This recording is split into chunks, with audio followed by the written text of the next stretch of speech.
we tend to avoid having the difficult conversations, even though they're really the ones that we need to have the most. And so in time, when our relationships, there's a lot that really goes unsaid, I guess we'll say. So sometimes it's because we're afraid of what's going to happen. If we say what we want to say or what needs to be said, sometimes we just don't want to try again because we've done it before and it didn't change or it didn't go well. So we just kind of want to avoid it.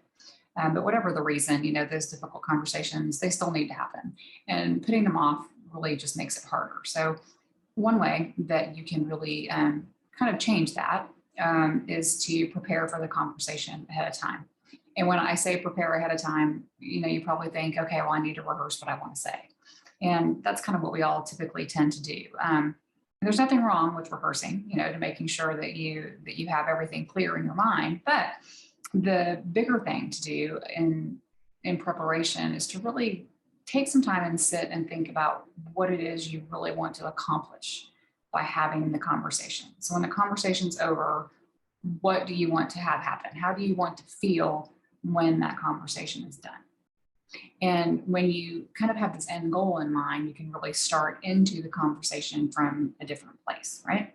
So instead of focusing on what you want to say, shift your focus on what your partner has to say. So really go into the conversation wanting to understand their perspective and then listen. Make sure you listen. Don't just listen and wait for your chance to respond, but listen to really understand how they feel and ask questions. This doesn't mean that you agree with them. Your goal is just to understand how they experience the situation or the problem. And once you really understand their perspective, they're going to feel heard and you're going to know what's really important to them.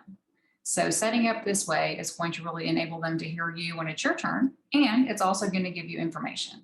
And that's information that you can use, that both of you can use to really help find a solution to what's happening. So we want to remember that when we sit down to have these conversations, that our goal is really to find a solution. It isn't you against them, right?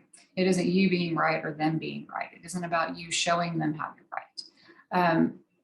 You want to hear them out, know how they feel, and then have the chance to share your thoughts. So let them understand that you understand how they feel the way that they do, that you've heard them, and then explain how you feel about it.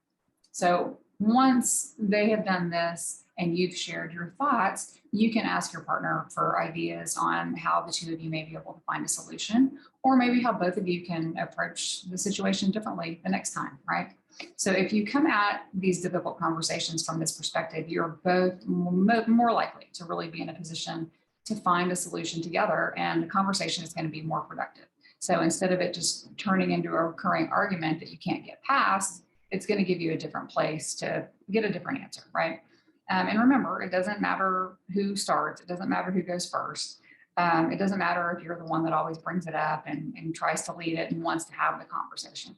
The thing that matters is that you and your partner have the conversations that you've been avoiding and that you get a different result. Talking at your partner doesn't work. So give this a try.